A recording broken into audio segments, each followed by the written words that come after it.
selon notre constitution, l'article 5, le président de la République définit la politique de la nation.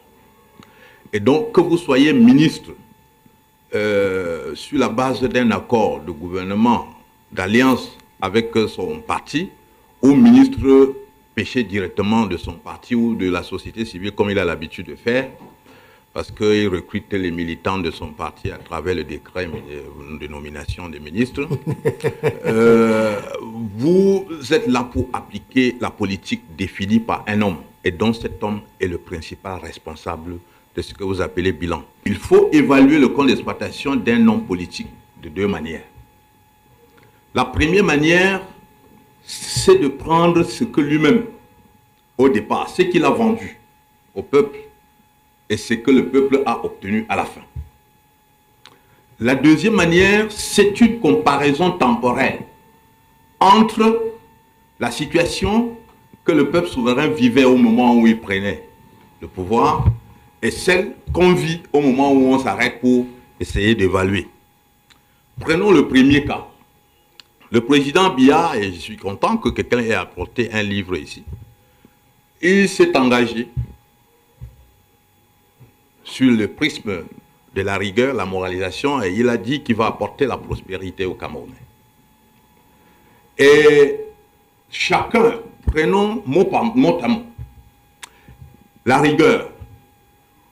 Est-ce que nous sommes un État rigoureux aujourd'hui? Un État rigoureux, c'est un État où les acteurs publics se soumettent à la rigueur de la loi, tout comme les citoyens ordinaires. Un État de rigueur, c'est un État où les gens font des choses comme elles doivent être et comme ils ont prononcé, ils ont promis faire. Or, nous sommes dans un pays où le respect de la loi n'est pas le dada de ceux qui sont au front, à commencer par le président de la République lui-même. Bon nombre de textes de loi, je ne parle pas des décrets, je parle bien des lois, c'est-à-dire un texte qui est voté par le Parlement et promulgué par le chef de l'État. Bien des textes sont piétinés par lui-même. N'en parlons plus pour le cas de ses ministres.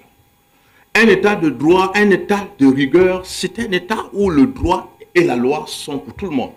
Mais nous sommes dans une république où même les décisions de justice, les ministres les mettent dans le tiroir et n'appliquent que quand c'est aller dans le sens qui arrange leur position.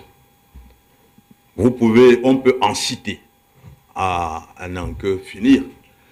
Lorsque nous ne sommes donc plus dans un État, il a produit le contraire de ce qu'il a fait miroiter au Cameroun. Ce n'était pas le cas avant? Ce n'était pas... nous ne sommes pas dans une analyse comparative. Ouais. Qu'est-ce qui faisait avant entre ce qui se faisait aujourd'hui? Mais on peut ceci essayer. Mais avant, la rigueur était véritablement vivante. Parce que quand le président Aïjo disait que vous ne devez pas, si vous volez 500 000 et qu'on découvre que vous avez volé 500 000, vous êtes condamné à mort, on le faisait. Mais nous sommes dans un État où quelqu'un a promis la rigueur et la moralisation, mais qui protège les voleurs de la République. Il est venu avec une loi qui dit que si vous volez 50 millions, vous n'êtes pas, on ne peut pas vous juger devant les juridictions ordinaires. Vous allez à un tribunal spécial où on peut abandonner la poursuite si vous acceptez rembourser le corps de délit. Vous pouvez faire donc la comparaison, comme vous aimez le faire, entre celui qui dit vous volez 500 000 de biens publics, on vous condamne à mort, et celui qui dit si vous volez 50 millions et que vous vous engagez à rembourser, on vous laisse tranquille. Vous allez voir qui est plus rigoureux que qui. Donc nous rentrons maintenant sur la moralisation. Voilà quelqu'un qui promet la moralisation de l'État et travaille pour démoraliser la vie publique. Effectivement, les faits sont là et parlent d'eux-mêmes. La première chose, on n'a plus dans le programme scolaire les leçons de morale qu'on apprenait aux enfants, comment saluer le grand frère, comment respecter les couleurs, comment se comporter lorsque vous arrivez quand on chante l'hymne national, ainsi de suite. Aujourd'hui, la dépravation de mœurs. Le Cameroun est devenu même l'exemple même de ce genre de dépravation, au point même où l'homosexualité est dans la famille présidentielle. Et tout le monde le voit. Tout le monde voit. La fémania est devenue le jeu favori des Camerounais. Les fémans sont les amis des hauts placés. aussi bien dans le commandement que dans la sécurité de